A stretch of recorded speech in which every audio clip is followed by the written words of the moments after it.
MCQs number 49 है which of the following statement about the scatter diagram is are correct. It is important to establish which variable is independent before the plotting. It might indicate a relationship where there is none.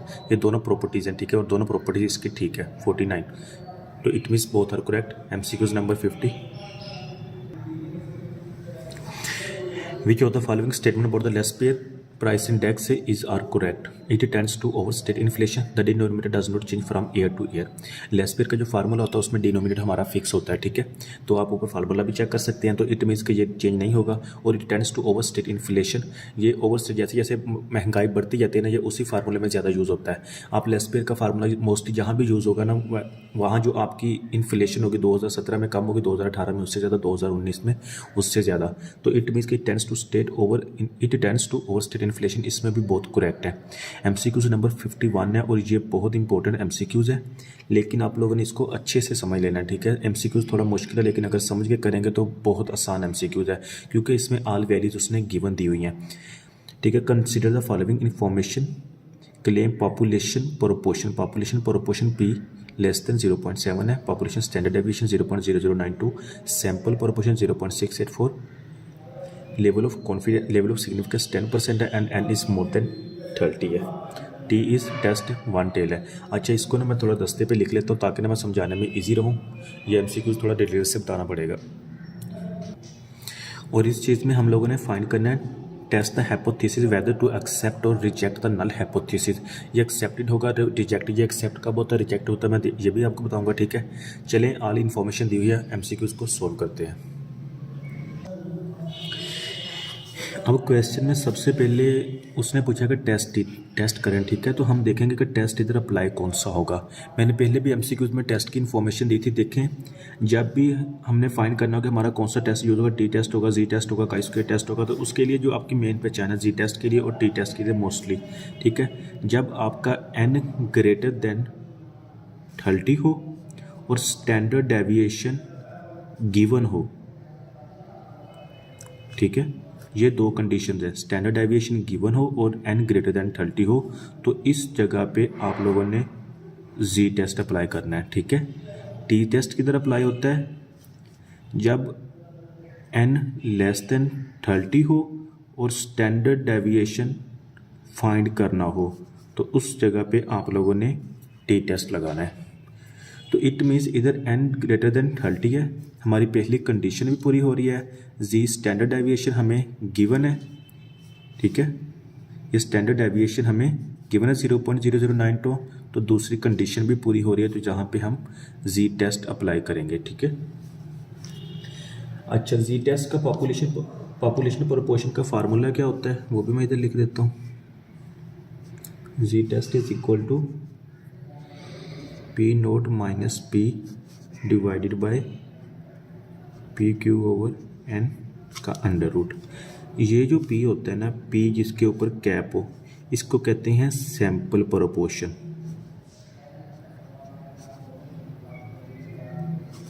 और ये जो simple P होता है इसको कहते हैं population proportion.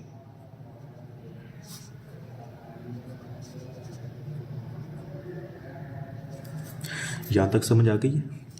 अच्छा, PQ over n, ये सैंपल स्टैंडर्ड डेविएशन का फार्मूला है. इसको इधर सेपरेट से लिख लें.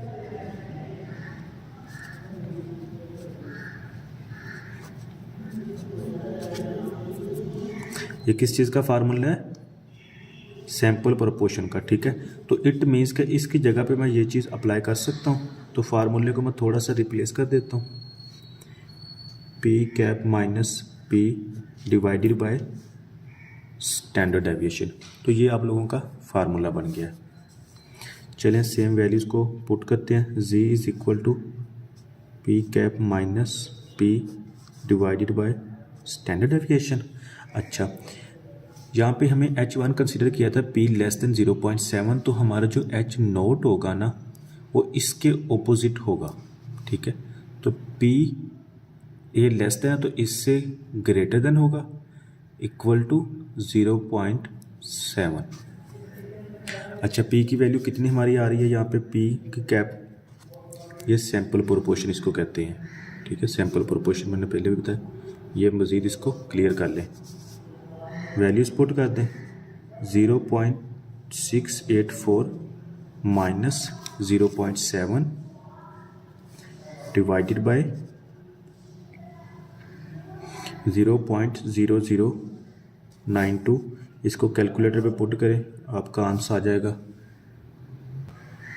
तो ये हमारा आंसर आ गया -1.739, -1.73 तक मैं लिख लेता हूँ, ठीक है। अच्छा, अब हम लोगों ने पहचान करनी है ये एक्सेप्टेड होगा या रिजेक्टेड होगा। तो रिजेक्टेड और एक्सेप्टेड की कंडीशन सुन लें।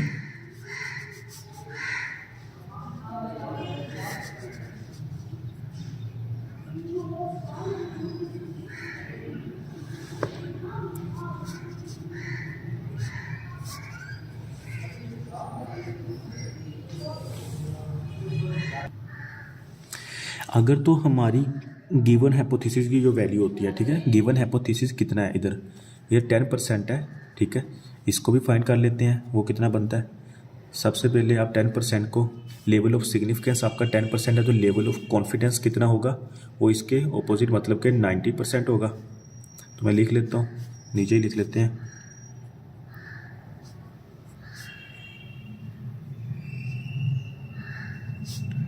लेवल ऑफ कॉन्फिडेंस कितना है आपका 90% इज इक्वल टू 0.9। इसको ड्रा कर लें। क्वेश्चन में उसने मेंशन किया है कि वन टेल्ड है, वन टेल्ड है, तो इट मीन्स कि हम इसको वन टेल्ड की तरफ मतलब कि एक तरफ ही रखेंगे। तो टोटल हमारी प्रोबेबिलिटी, मैक्सिमम प्रोबेबिलिटी टोटल कितनी होती है, 1 होती है। 1 में से 0.5 इस तरफ होती है और 0.5 इस तरफ होती है, जिसमें से 0.1 यहाँ पे आ गई और 0.4 हमारी प्रोबेबिलिटी इस जगह पे आ गई है। ये 0.1 कौन सा है, हमारा लेवल ऑफ सिग्निफिकेंस है, ठीक है, जो 10% था इज इक्वल टू 0.1 है।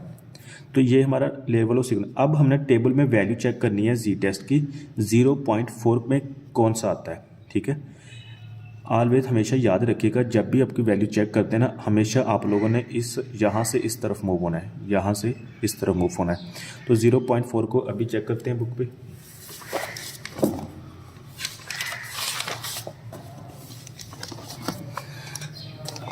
अच्छा, ये देखें, यहाँ से आपने फाइंड करना है कि 0.4 आपका कहाँ पे लिखा हुआ है। ये पहले मैंने देखा था, ये देखें। अच्छा, 0.4015, 0.3997 आपकी जो 0.4 की वैल्यू ना, वो इन दोनों के दरमियान में फॉल कर रही है। तो इन दोनों को प्लस करके आप 2 पे डिवाइड भी कर सकते हैं, या दूसरी तरफ आप इन दोनों की वैल्यूज़ भी लिख सकते हैं। तो ये कौन सी लाइन में आ रहा है, 1.2, ठीक है, 1.2, 1.28 एंड 9, 1.289 ये आपकी वैल्यू आ जाएगी जी टेस्ट की। तो मैं लिख सकता हूँ Z test is equal to, ये जी टेस्ट कौन सा है, टेबल वैल्यू है, इसके हेडिंग लिख लें 1.289। अच्छा, अब क्वेश्चन यहाँ पे राइज होता है कि ये माइनस का होगा या प्लस का होगा।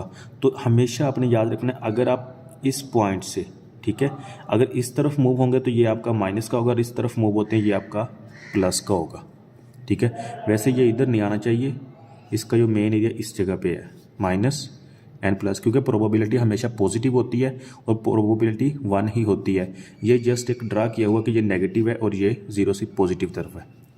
अच्छा, तो इट मीन्स कि आप लोगों ने इधर 1 टिल्ट रखा है, तो आपका आंसर है -1.28, ठीक है, या राउंड ऑफ करके -1.28 ही रख लें।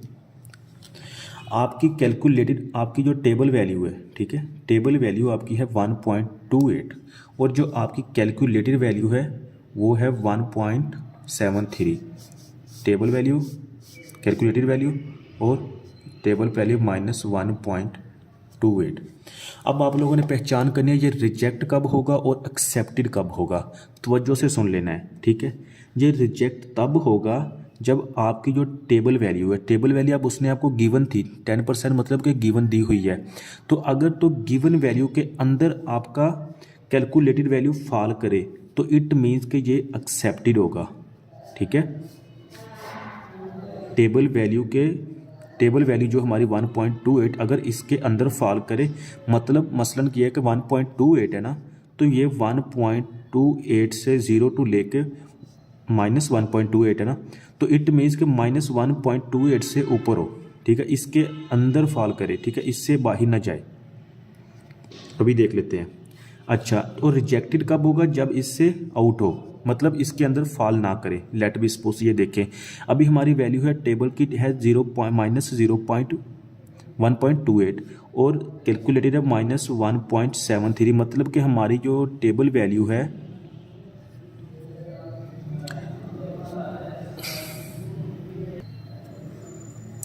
ये बड़ी है और -1.73 ये छोटी है। कैसे, मैं आपको बता देता हूँ। ये देखें, आपने एक लाइन ड्रा कर लें, ठीक है, ये आपका 0.0 है, यहाँ से आप प्लस की तरफ जा रहे हैं 1 2 3 और यहाँ से आप माइनस की तरफ आ रहे हैं। तो अब देखो, अगर आपकी वैल्यू 1 आती है तो इसका क्या मतलब हुआ, ठीक है, अगर आपकी वैल्यू 1 है और एक वैल्यू आपकी 2 है, तो यहाँ पे बड़ी वैल्यू कौन सी होगी? आपकी 1 वाली होगी, ठीक है, जो नेगेटिव कम है। तो इसमें देखें आपकी बड़ी वैल्यू कौन सी है? -1.2 और ये सॉरी हाँ, ये बड़ी वैल्यू है और ये आपकी छोटी वैल्यू होगी, ठीक है, क्योंकि आप आगे आगे जैसे तरफ नेगेटिविटी ज़्यादा, मतलब कि नेगेटिव ज़्यादा होता जाएगा और आपकी वैल्यू कम होती जाएगी। अच्छा, तो इट मीन्स कि अभी आपका 1.28 आपकी जो रेंज है ना, मिसाल के तौर पर 1 इस जगह पे आती है 1.28, तो जबकि 1.73 किस जगह पे आ रहा है? ये इस रेंज से बाहर, मतलब कि यहाँ से बाहर आता है। मैं थोड़ा सा इसको ना बड़ा करके लिख देता हूँ। यहाँ पे देखें, यहाँ पे 0 है, 1 है और 2 है, -1 और 2। आपकी जो वैल्यू आ रही है ना, टेबल वैल्यू, ठीक है, वो आ रही है -1.28, जबकि जो आपकी कैलकुलेटेड वैल्यू आ रही है वो इससे बाहर फॉल कर रही है इस जगह पे 1.73। अगर तो इसकी वैल्यू होती 1.28 के अंदर, मतलब 1.14 हो जाती, ठीक है, या 0.4 समथिंग कुछ भी हो जाती, तो इट मीन्स कि ये एक्सेप्टेड होना था, ठीक है, फिर ये एक्सेप्टेड होना था। लेकिन इसकी वैल्यू 1.28 इससे बाहर फॉल कर रही है, इट मीन्स कि ये रिजेक्टेड होगा। आई होप कि इस बात की आप लोगों को समझ आ गई होगी।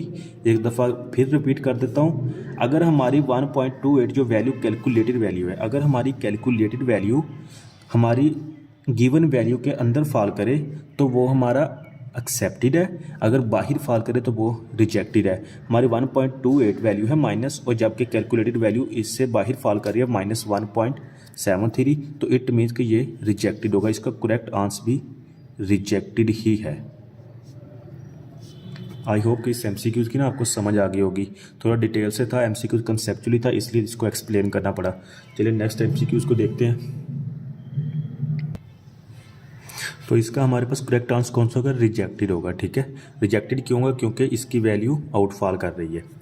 MCQs नंबर 52 है। A company invest 9 million, interest rate 8%, 12% and 14% per year for first, second and third respectively. Find the NPV if cost of capital is 9%। NPV हम लोगों ने फाइंड करनी है, ठीक है। रेट हमारे पास गिवन है 9 मिलियन का 8%, 12% एंड 14%। सबसे पहले हम निकाल लेते हैं इसी को।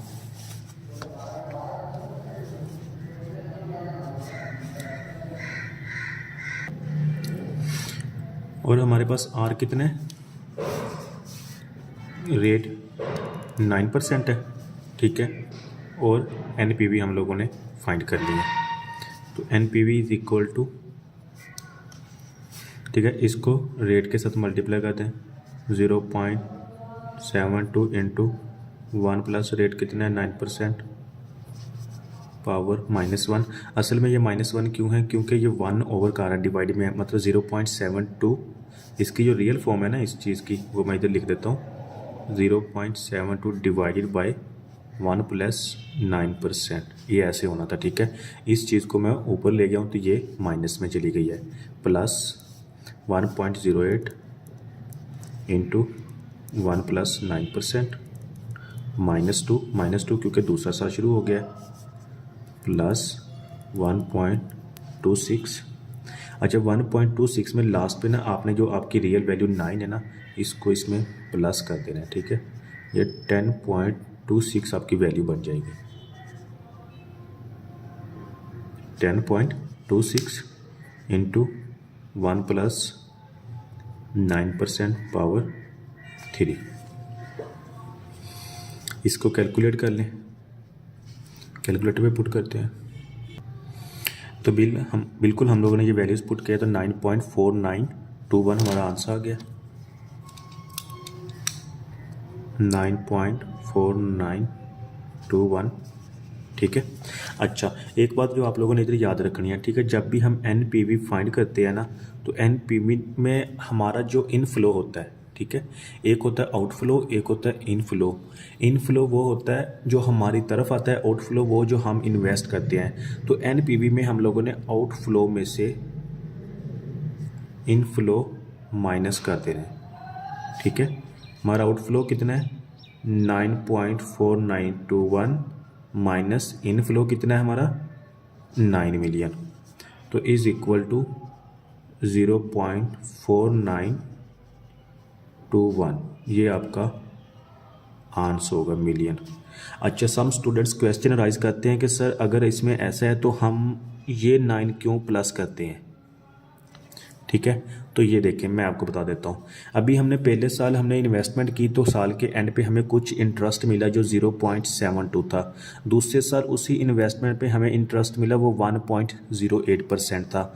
अब साल हमारे पास 3 थे, तो तीसरे साल हमें इंटरेस्ट कितना था 1.26 प्लस 9 कौन सा है, जो वैल्यू हम लोगों ने इन्वेस्ट की थी वो हमने उसको माफ़ तो नहीं ना करनी, वो भी हमने उसको तीसरे साल हमें वो वैल्यू भी रिटर्न हो जानी है। तो टोटल कौन से हमारी इंटरेस्ट प्लस कैपिटल, ठीक है, इंटरेस्ट प्लस कैपिटल।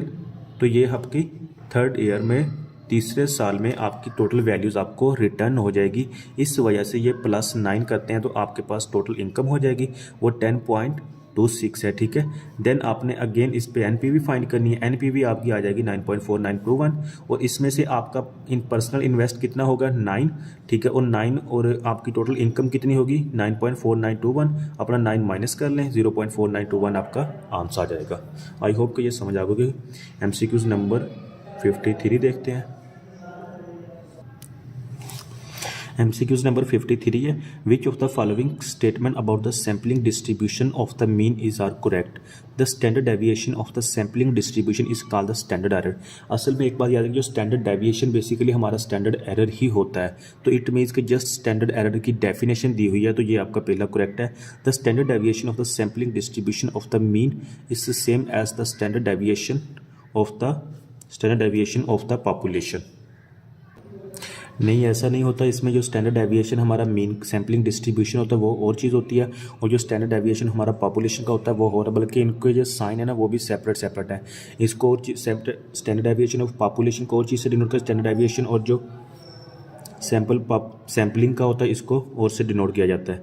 अच्छा MCQs नंबर 50, इसमें जो हमारा करेक्ट होगा वो ओनली स्टेटमेंट 1 इज़ करेक्ट, सिर्फ ये स्टैंडर्ड एरर की डेफिनेशन दी हुई है ये करेक्ट है। MCQ नंबर 54 है, which of the following statement about the scatter diagram is are correct. Show the visual relation between the variables, it might indicate a relation where there is none. ये बिल्कुल properties दी हुई हैं उसने, ठीक है, तो इसमें बहुत करेक्ट होंगे।